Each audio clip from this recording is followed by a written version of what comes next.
जी हां, डर गया ईरान। बहुत सारे लोगों को थंबनेल और टाइटल और ये मेरी बात बुरी लगेगी, लेकिन माफ कीजिएगा, आई एम नॉट गोदी मीडिया, इसी वजह से आप देख रहे हैं।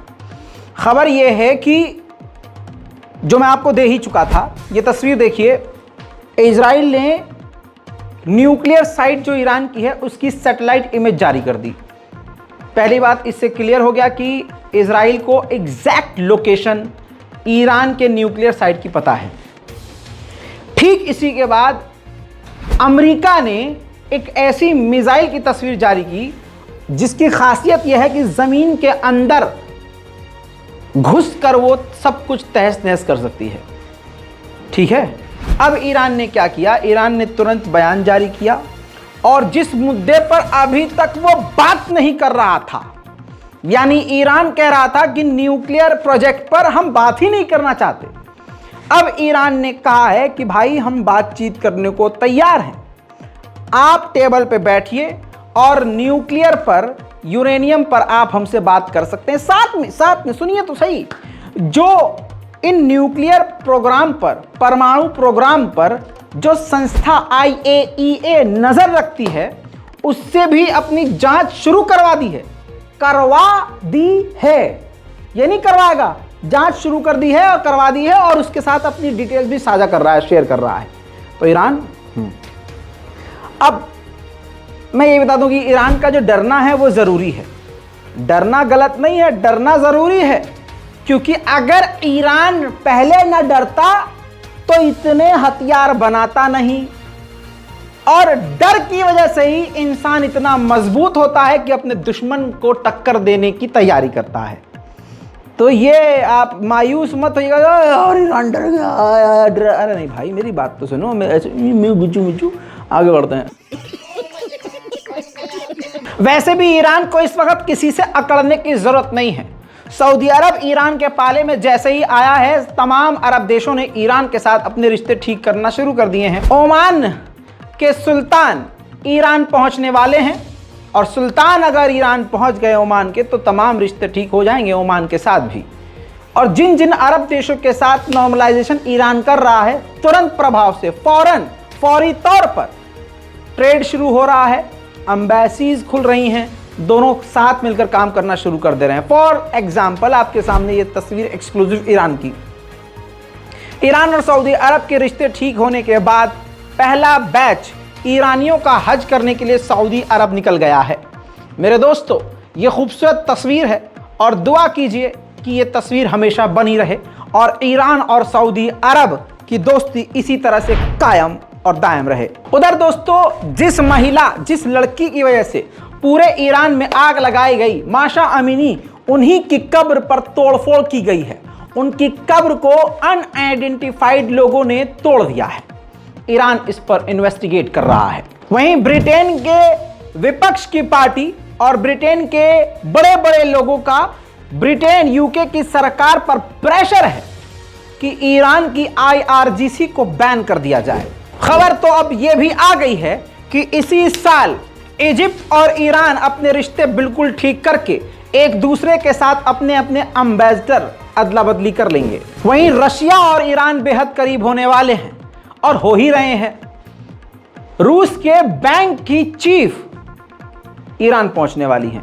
कहा जा रहा है कि इनके ईरान पहुंचते ही ईरान और रशिया में एक अलग लेवल की और मजबूत तरह की डील्स होंगी। उधर इजराइल ले चलूं आपको, तो इजराइल में नेतन्याहू के खिलाफ यहूदी सड़क पर उतरकर आज भी प्रदर्शन कर रहे हैं।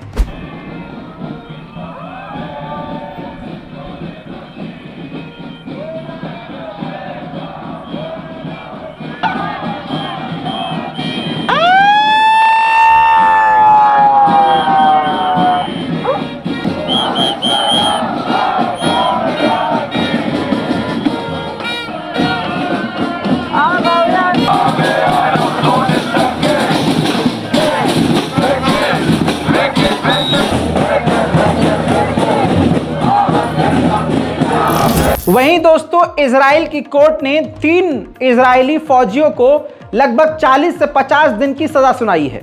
जेल में उनको रहना होगा, क्योंकि फिलिस्तीन के इलाके में घुसपैठ करके उन्होंने बेगुनाह फिलिस्तीनी व्यक्ति को 3 फौजियों ने इजराइल की पीटा था। इसी बीच में एक ये रिपोर्ट सामने आई है जो सोशल मीडिया पर वायरल हुई, जिसमें देखा जा सकता है कि एक रॉकेट लॉन्च किया गया है। इजराइल ने माना है कि गाजा की तरफ से एक रॉकेट लॉन्च करने की कोशिश की गई, लेकिन वो रॉकेट लॉन्च फेल हो गया। इजराइल के लिए बड़ा झटका यह है कि यूरोपीय यूनियन ने भी इजराइल का विरोध कर दिया है, खिलाफ बोल दिया है, गुस्सा जताया है। किस बात पे?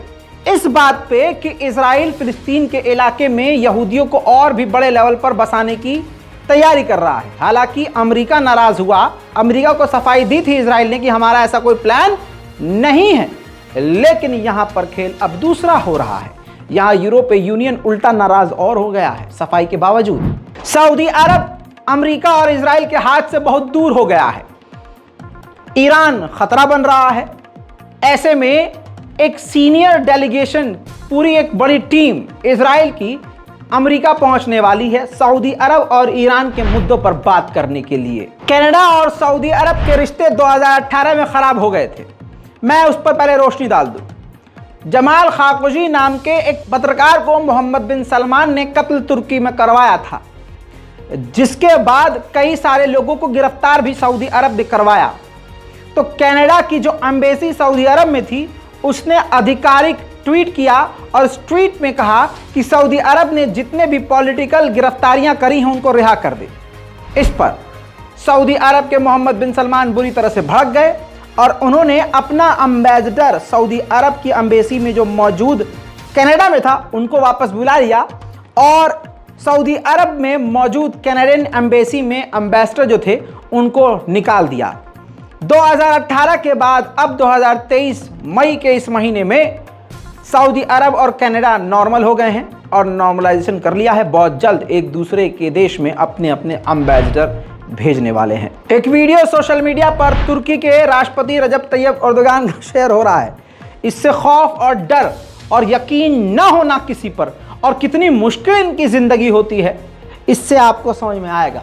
मेरे साथ इस वीडियो को देखिए। ये देखिए, एर्दोगान के गार्ड ने रजब तैयब एर्दोगान को पानी का गिलास दिया क्योंकि एर्दोगान प्यासे थे। रजब तैयब एर्दोगान ने सिर्फ गिलास को देखा, देखते रहे, रिएक्ट नहीं किया, न लिया न उसको पकड़ा।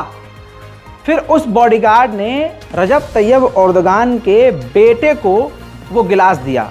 तो रजब तैयब एर्दोगान के बेटे ने जब वो गिलास दिया, एर्दोगान ने अपने बेटे का मुंह देखा, गिलास पकड़ा और क्योंकि बेटा तो बेटा है, बेटे पे भरोसा है, तो पानी पी लिया। मिडिल ईस्ट की इस स्पेशल रिपोर्ट में आज के लिए इतना ही। रिपोर्ट को शेयर कीजिए, दुआओं में याद रखिए और हमारे रजाग्राफी अनस्क्रिप्टेड चैनल को अगर आप नहीं देख रहे हैं तो बड़े नुकसान में हैं, क्योंकि यहाँ खबरें तो पुरानी हो जाती हैं लेकिन अनस्क्रिप्टेड पर जो वीडियो है ना वो पुरानी नहीं होती। उससे आपका ज्ञान बढ़ता है। अपने बच्चों को, अपने घर में मौजूद बच्चों को, तमाम बच्चों को, बुजुर्गों को, नौजवानों को फ्री टाइम में बोलिए रजाग्राफी अनस्क्रिप्टेड भी भैया देख लो। इंस्टाग्राम पर घटिया और गंदी रील देखने से बेहतर ये है कि सही जगह सही टाइम लगाओ और कुछ हासिल करो। रजाग्राफी अनस्क्रिप्टेड सब्सक्राइब करो। जय हिंद।